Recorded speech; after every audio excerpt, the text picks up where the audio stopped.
저희가 지금 보면 어제 새빨간 거짓말이다라고 했죠. 새빨간 박지원 의원을 향해서 이제 한국경제신문 기자가 질문을 하니까 그분 얘기는 새빨간 거짓말이다라고 하면서 손가락질 삿대질을 하는 장면인데 그거 일단 보겠습니다. 더구나 대한민국의 국정원장을 하셨던 분이 그러한 얘기를 새빨간 거짓말을 그렇게 아무런 양심의 가책도 없이 말씀을 하실 수 있다. 저는 거기에 너무 실망을 했습니다.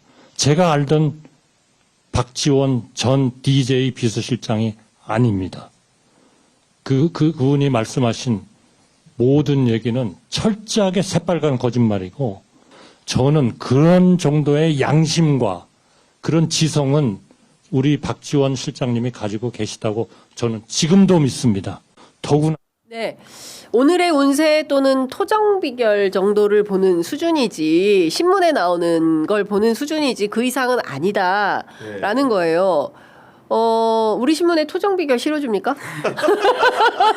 뿐만 아니라 사실은 그 한덕수 이제 후보의 총리 청문회 때 이미 이 이야기들이 좀 나온 바가 있는데요. 그 2012년 8월에 그 매경 이코노미의 그 조영은 씨라고 있거든요. 그분이 그런 이 관련 무속이라고 하기 좀 그렇긴 합니다만은 이런 유의 이야기들을 많이 이제 그 칼럼으로 써오신 분인데요. 실제로 그 한덕수 후보의 배우자와 관련돼 있는 무속에 대한 비상한 관심에 대한 그래서 예지몽을 껐다든지 뭐 이런 식의 이야기를 어떻게 했던가 아주 상세하게 풀어져 있어가지고 과연 이게 박지원 의원의 새빨간 거짓말로 볼 수 있는 것인가? 제가 사석에서 들었던 박지원 의원이 전해준 이야기는 사실 더 풍부하던데요. 본인이 약간 우정을 지키기 위해서 마지막 건 참고 있다 이런 취지의 이야기를 하시더라고요. 그런 것만 보더라도 과연 지금 한덕수의 저런 반응이 진짜일까라는 좀 의문이 들긴 합니다. 김은지 기자 사석에서 들은 얘기 조금만 해주세요. 박지원 의원 모시고 따로 불러서 이야기를 끌어내시면 될 것 같습니다. 다음 주 화요일에 이제 김은지 기자한테 무슨 얘기 해주셨는지 저희 프로그램 나오셔서 말씀을 해주시면 되는데. 체험담, 목격담이 생각보다 많고요. 아이고 유선희 기자님 얘기 좀 해주세요. 우리 기자가 실제로 만났을 때도 예를 들면은 손금을 바로 보고 그리고 얼굴도 이제 가만히 있어 보면서 관상도 보는 현상이 처음 만났는데 벌어졌기 때문에 생각보다 증인들이 많이 있습니다. 결국 본인이 저렇게 공개적인 석상에서 새빨간 거짓말 6자로 얘기할 거면은 명백한 근거를 가지고 얘기를 해야 되는 것이겠죠. 예를 들면 총리실에 뭐 나무를 베었다라는 조국혁 신당의 주장이 있다면 실제로 우리가 나무를 안 베었다. 점집을 자주 간다는 얘기가 있으면 점집을 간 적이 없다. 이렇게 해야지 반증이 되는 것이지 그냥 말 그대로 이제 그 추상적인 언어로 6자로 새빨간 거짓말 얘기하면 다 해결이 되는 겁니까? 그러니까요. 그렇기 때문에 이분에 대해서는 검증의 시간이 필요한 것이고 언론의 검증이 숙성된 다음에 단일화를 하는 것이 김재원 비서실장 말 맞다나 맞는 것이다. 이렇게 생각이 듭니다. 그러니까요. 보통 수준의 해몽가가 아니다. 선견몽을 꾸신다. 이제 이런 것이고 그리고 사실은 뭐 무속과 관련해서는 김건희 어머니급이다라고 이미 일찌감치 얘기를 했고 그리고 이제 최종 후보가 되면 그때 본인이 말씀하신다고 했어요. 그런데 못한다.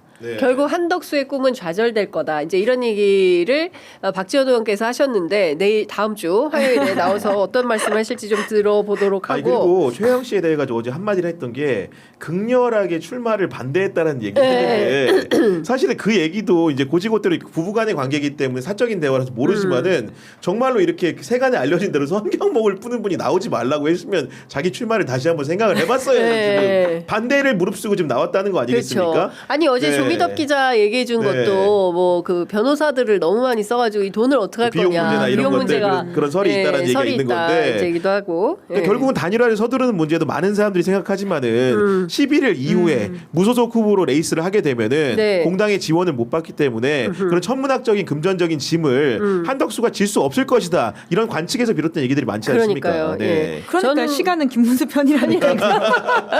검증도 해줘. 돈도 모자라. 그러니까 어렵다. 거기다가 그 얘기도 했대요. 백재권 관상가 백재권 씨가 그 얘기를 했다는 겁니다. 한덕수는 암컷 기린상이다. 욕심내면 실패한다. 그러니까 제가 보기에는 대세나 여러 가지 무소까지 종합해 볼 때 한덕수 별로 이렇게 좋은 기운 아니다. 단 하나. 그냥 그 여론조사에서 한 2~3% 정도 앞서는 것 말고는 내세울 게 별로 없어 보인다. 오늘 뭐 공약도 발표한 것 같은데 AI 관련된 걸 했다라고 하는데요. 사실 지금 사람들이 한덕수한테 가장 궁금해하는 것은 AI와 관련된 이런 것들이 아니라 내란과 관련돼 있는 한덕수의 입장 그리고 탄핵과 관련돼 있는 한덕수의 입장이라고 하는 것인데 아직도 이걸 명확하게 밝히고 있지 않다라는 차원에서는 그러니까 도통 뭘 하려고 하는 것이냐라고 물어볼 수밖에 없을 것 같고요. 그리고 뭐 통상 전문가로서의 본인의 어떤 전문성 그리고 외교 전문가로서의 본인 전문성을 강조하고 있긴 하지만 제가 지난주에도 이야기했지만 미 재무장관이 오히려 우리가 이걸 서두름으로써 가지고는 우리의 레버리지가 없다라는 차원의 폭로가 있지 않았습니까? 그러니까 뭐 하나 그러니까 굉장히 허상에 불과한 것들이 많은데 이걸 뭐 어떤 식으로 딜링할 수 있다고 믿는지 잘 좀 이해가 안 가긴 합니다. 그러니까요. 예. 어찌됐든 지금은 한덕수의 시간은 아닌 것 같다. 김문수의 시간이 분명해 보인다라는 말씀을 좀 데이터 드리겠습니다. 양도 갑자기 압도적으로 올라갔더라고요. 그러니까요. 예. 네. 아니 그리고 누가 보더라도 이게 좀 명분이 없죠. 아니,